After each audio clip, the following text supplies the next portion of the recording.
में क्लियर तौर पर दी है। आइए आगे बढ़ते हैं और एक और बड़ी खबर की बात करते हैं। देश में चुनाव का सीजन जारी है, लेकिन अरविंद केजरीवाल जेल के अंदर ही रहेंगे ऐसा लगता है, और अरविंद केजरीवाल को फिलहाल राहत नहीं है। और ये इंपैक्ट कैसे कर सकता है आम आदमी पार्टी के चुनावी कैंपेन को, महागठबंधन की चुनावी कैंपेन को, ये सब कुछ मैं आपको बताऊंगा।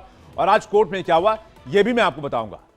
दिल्ली के मुख्यमंत्री अरविंद केजरीवाल को सुप्रीम कोर्ट से झटका लगा, जहां सुप्रीम कोर्ट ने अरविंद केजरीवाल की सुनवाई पर तत्काल कोई राहत नहीं दी है। दरअसल हाईकोर्ट ने केजरीवाल की गिरफ्तारी को वैध माना था और हाईकोर्ट के इस फैसले को चुनौती देने के लिए केजरीवाल सुप्रीम कोर्ट गए थे, जहां सुप्रीम कोर्ट से भी फिलहाल फौरी तौर पर कोई राहत नहीं मिली। कोर्ट ने मामले पर कुछ कहा तो नहीं, लेकिन नोटिस इश्यू करते हुए जरूर बता दिया कि मामले की अगली सुनवाई 29 अप्रैल को होगी। लेकिन यह तो रही सिर्फ एक कोर्ट की बात। केजरीवाल को दूसरा झटका राउज एवेन्यू कोर्ट से लगा, जहां कोर्ट केजरीवाल की न्यायिक हिरासत को 23 अप्रैल तक बढ़ाती नजर आई। यानी आज अरविंद केजरीवाल को एक तरह से, आम आदमी पार्टी को एक तरह से डबल झटका लगा है। पहला राउज एवेन्यू कोर्ट से, जिसने अरविंद केजरीवाल की हिरासत को 23 अप्रैल तक बढ़ा दिया, और दूसरा सुप्रीम कोर्ट से, जिसने अरविंद केजरीवाल की गिरफ्तारी को चुनौती देने वाली याचिका पर 29 अप्रैल को सुनवाई करने की बात कही है। लेकिन सुप्रीम कोर्ट ने इसके साथ ही ईडी को भी नोटिस जारी कर दिया है। 24 अप्रैल तक ईडी से इस मामले में जवाब दाखिल करने को कहा गया है। अब सुप्रीम कोर्ट में क्या हुआ यह भी जल्दी से जान लेते हैं। अरविंद केजरीवाल के वकील अभिषेक मनु सिंघवी ने सुप्रीम कोर्ट में कहा, मैं कुछ फैक्ट्स सामने रखना चाहता हूं जो कोर्ट को चौंका देंगे। जिस पर जस्टिस खन्ना ने कहा, हमें नोटिस जारी करने दीजिए। फिर सिंघवी ने कहा, तारीख थोड़ी पास रखिएगा इस शुक्रवार। जस्टिस खन्ना ने कहा, हम आपको करीब की तारीख दे सकते हैं, लेकिन वो तारीख नहीं जो आपने सुझाई है। सिंघवी बोले, हम केवल यह कह रहे हैं कि गिरफ्तारी सामान्य नहीं है, केजरीवाल का नाम चार्जशीट में नहीं है।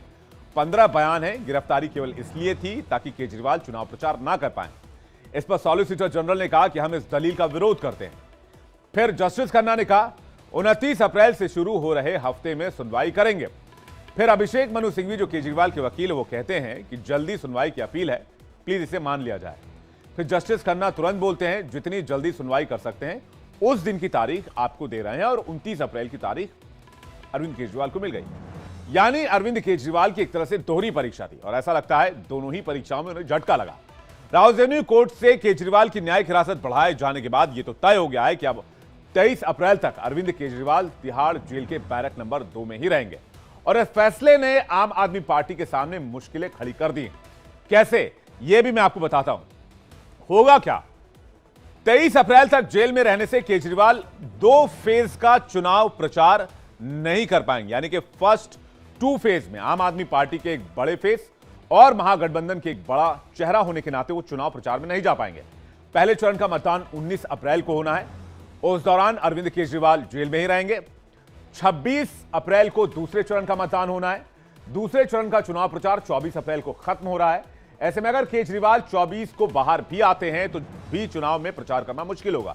और इस तरह केजरीवाल पहले चरण में 102 सीट और दूसरे चरण में 89 सीट, यानी कि कुल 191 सीटों पर चुनाव प्रचार नहीं कर पाएंगे। हालांकि अरविंद केजरीवाल खुद दावा करते हैं कि उनकी गिरफ्तारी का मकसद उन्हें चुनाव प्रचार से रोकने का है, चुनाव प्रचार से दूर रखने का है। और आज पंजाब के मुख्यमंत्री भगवंत मान जब केजरीवाल से मिलने तिहाड़ पहुंचे तो उन्होंने भी यही बात दोहराई। मुलाकात के बाद भगवंत मान ने आरोप लगाया कि केजरीवाल के साथ बहुत गलत तरीके से व्यवहार किया जा रहा है। मुलाकात के बाद मेरे आंसू निकल गए, भगवंत मान का यह बयान आपको सुनवाते हैं। तो आप उनको ऐसे ट्रीट कर रहे हो जैसे बहुत देश का बहुत बड़ा आतंकवादी पकड़ लिया हो। आज शीशे के पार जैसे बहुत बड़ा कोई हार्डकोर क्रिमिनल जो है वो बैठा हो सामने, शीशे के पार फोन पे बात करो भाई। मतलब हद हैरानी की। मोदी जी चाहते क्या है, मतलब ऐसे ये ट्रीटमेंट मिलेगी क्या? लेकिन ये जो चीज है ये बहुत ही इनको महंगी पड़ेगी।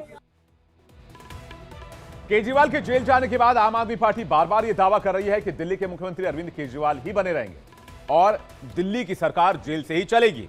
अब खबर है कि केजरीवाल दिल्ली सरकार के मंत्रियों से जेल में मुलाकात करेंगे, जेल में ही सरकार के कामकाज का ब्यौरा लेंगे। केजरीवाल हर हफ्ते 2-2 मंत्रियों को जेल में बुलाएंगे, उनके काम का रिव्यू करेंगे और फिर आगे की रणनीति तय करेंगे।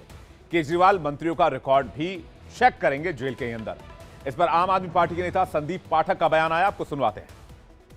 उन्होंने सारी चीज़ें पूछी कि दिल्ली का हाल कैसा है, जनता कैसे है, और हमने एक एक चीज़ उनको बताया।